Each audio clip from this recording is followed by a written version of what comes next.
va maintenant accueillir une artiste, ou plutôt une créatrice, qui utilise une technique bien particulière, la peinture sur soie.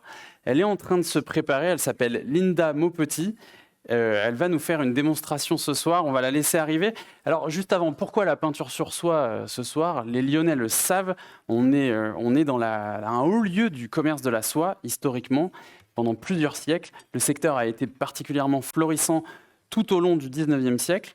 Les artisans de la soie ont fait rayonner la ville de Lyon, donnant naissance à des grandes soieries, de grandes maisons de teinturerie, à des dynasties de marchands. Une épopée artisanale et industrielle qui prendra fin brutalement au tournant du XXe siècle, entre les deux guerres mondiales et la Grande Dépression des années 20. Mais la passion pour les beaux tissus est encore présente, notamment grâce à des artisans comme Linda qu'on va découvrir ce soir. Alors, elle termine de s'installer. Je pense que tout le monde se demande ce à quoi on va avoir droit ce soir. Je vous tends le micro. Merci. Alors Linda, vous êtes à la tête de l'atelier boutique Liloukoum Soierie Lyon à la Croix-Rousse. Et ce soir, vous allez nous faire une démonstration de peinture sur soie. D'abord, est-ce que vous pouvez nous expliquer en quoi ça consiste? Oui, alors je suis à la tête de mon auto-entreprise. J'ai choisi de travailler la soie parce que c'est déjà une matière formidable, typiquement lyonnaise. J'habite à la Croix-Rousse et je me suis installée à la Croix-Rousse.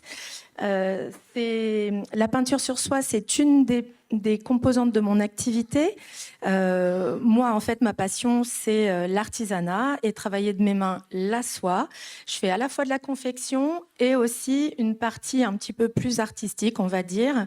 J'ai eu un parcours plutôt scientifique. Je voulais être médecin au début. Ensuite, j'ai fait des sciences dures. J'ai fait ingénieur en environnement. J'ai travaillé dans l'intérêt général en santé publique environnementale, puis dans l'environnement et l'énergie.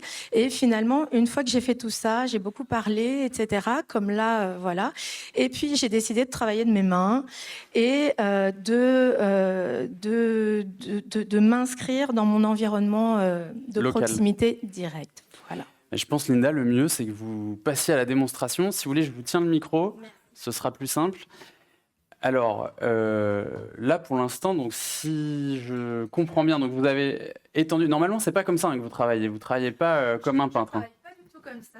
Donc, habituellement, je travaille à plat parce que j'aime bien. En fait, la peinture sur soie, ça se rapproche un petit peu de l'aquarelle, même si l'aquarelle, c'est sur du papier. Donc, on n'est pas sur le même support vivant, on va dire. Et moi, j'aime bien travailler sur soie mouillée pour que les couleurs fusent. Donc là, en fait, j'ai choisi... Je vous tiens le micro, comme ça vous allez pouvoir... Donc là, j'ai choisi de... donc c'est un processus qui prend habituellement plusieurs jours. Donc j'ai commencé déjà à partir sur les couleurs de l'événement d'aujourd'hui, de l'U2P, des trophées de l'artisanat. Et puis j'ai décidé de partir sur... le A de l'artisanat qui me fait énormément, mais à tout le monde, je pense, penser à un cœur. Voilà, je pense qu'ici, on a tous à cœur l'artisanat. Et moi, ce qui m'importe, en tous les cas, dans ma démarche, c'est le travail sur les couleurs. Et après, c'est un petit peu du feeling. Et, donc là, montrez-nous, qu'est-ce que vous allez pouvoir faire? Ce que je vais pouvoir faire déjà... c'est sortir mon matériel sur une petite surface. Je prends mes pinceaux. Donc avant cela, j'ai lavé la soie. Séché, repassé, bien sûr. Je l'ai étendue sur le cadre. Il faut qu'elle soit tendue comme un tambour. Là, je vais partir sur une seule couleur parce que sinon, remarquez, ça fera pas de mal de mettre un petit peu de couleur partout. Je sors un petit peu d'eau. Habituellement, vous travaillez à plat, hein, c'est ça? Je travaille à plat sur une grande table que je me suis fabriquée, entre guillemets, puisque des fois, en fait, pour faire des étoiles, moi, habituellement, je ne fais pas des tableaux, je fais des foulards. Donc, ça peut être des étoiles de 90 cm sur presque 2 mètres. Donc, je me suis fabriqué un énorme cadre. Donc, j'ai une énorme table de 2,50 m sur 1,20 m. Et je travaille à plat parce que je travaille donc sur soie mouillée avec la peinture sur soie, c'est une peinture très très très liquide, c'est des pigments en phase acide en fait. Voilà, donc ça a tendance à perler un petit peu. Mais là, pour les besoins de l'exercice, j'ai préparé des zones de réserve comme on fait un petit peu en aquarelle et qui me permettront de pouvoir travailler un petit peu plus à sec en quelques minutes et à la verticale. Donc c'est une première. Ok, donc bon, on peut déjà l'applaudir pour lui donner un peu de courage. L'exercice, c'est pas simple, mais ça, vous connaissez les artisans, il faut savoir s'adapter, il faut... Tout à fait. Et comme c'était dit dans la vidéo, puis je pense que tout le monde se reconnaîtra, on est vraiment au four et au moulin, on a l'habitude d'avoir toutes les casquettes. Et Là, on a un bel exemple ce soir. Donc là, c'est quoi? C'est vos peintures, c'est ça? Alors là, du coup, donc j'ai travaillé à la base d'une palette de couleurs. Bon voilà, dans des bleus un petit peu Allez-y, profonds. montrez-nous, prenez votre palette. Voilà. On va voir comment vous Là, je vais travaillez. rester que sur le bleu parce que le bleu et l'orange, c'est des couleurs complémentaires. Okay. Donc, si je les mélange comme ça mouillées, ça va rendre une couleur marron sale, comme on dit en peinture.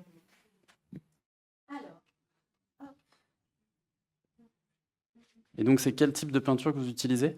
C'est de la peinture sur soie. Okay. Il faut savoir que maintenant, il y a deux types de peinture sur soie. Là, c'est une peinture sur soie traditionnelle qui nécessite d'être fixée ensuite à l'étuve. Donc, à l'étuve, c'est un processus qui permet de vaporiser l'eau. Qui va donc c'est un processus humide et chaud, donc ça passe à entre 80 et 100 degrés. Donc quand on dit que la soie c'est fragile, là vous savez qu'une fois que ça aura été fixé, vous pourrez le garder, le laver à 50 si vous voulez, et c'est résistant. Et c'est résistant. Et ensuite, une fois que c'est fixé, je relave encore la soie pour faire dégorger l'excédent de couleur. Et ce qui va rester, c'est juste les pigments qui sont incrustés dans la matière. Et là, ça va pouvoir faire ressortir toute la beauté de la soie en elle-même. Parce qu'il y a d'autres types aussi de peintures sur soie qui existent actuellement, qui sont des peintures thermofixables au fer à repasser. Mais ça, en fait, c'est de la peinture acrylique. Du coup, ça fait une couche. Et okay. On retrouve pas l'essence même de la soie. Donc Linda, je vous laisse nous montrer sur un petit bout. Et puis, je pense que l'idéal, ce sera que, pour ceux qui sont curieux de connaître le travail de Linda, ce sera de la retrouver après, lors du cocktail, parce qu'elle continuera son œuvre lors du cocktail. Et puis, évidemment, pour ceux qui seraient intéressés, par exemple, pour offrir un foulard à Noël qui aura été peint sur soie, vous pouvez la retrouver dans sa boutique à la Croix-Rousse chez Lilou Koum. J'étais un peu retardée du coup dans ma production de Noël, donc il ne faut pas hésiter, comme je le mets sur mes flyers, à commander à l'avance. Voilà.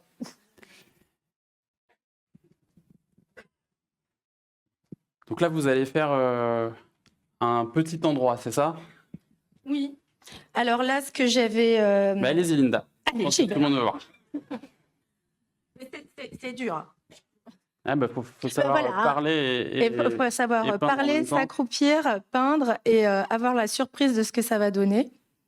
Donc là, vous aviez préparé un support. Alors là, ce que j'ai préparé, en fait, c'est une réserve. Une réserve, c'est-à-dire c'est du certi, en fait. C'est ce qu'on appelle du certi. Ou pour ceux qui en ont déjà fait, c'est de la gutta. Ce que j'aime habituellement moyennement faire, mais là, je trouvais que c'était chouette. Moi, ça me rappelle ce qu'on faisait en maternelle, là, après on grattait. Voilà. C'est ça ? Alors, on gratte pas, mais oui. Mais ça sentait super bon, j'aimais bien. En fait, j'adore parce que la peinture sur soie, c'est tombé en désuétude. Et j'ai plein de gens... plus âgés que vous, il me semble, qui viennent vers moi et qui me disent « Oh là là là là, ça me rappelle ce que ma mère nous faisait faire ou ce qu'on a fait à l'école. » Et d'ailleurs, souvent, ce qu'on fait aussi, et ce que j'adore faire, c'est jeter des grains de sel, des grains de gros sel, qui vont absorber en fait à certains endroits la peinture et relaisser ce qu'il y a derrière, donc soit le blanc de la soie naturelle, ou soit la couleur qu'on a posée avant. Et ça a un effet un petit peu magique qu'on n'a pas forcément anticipé avant.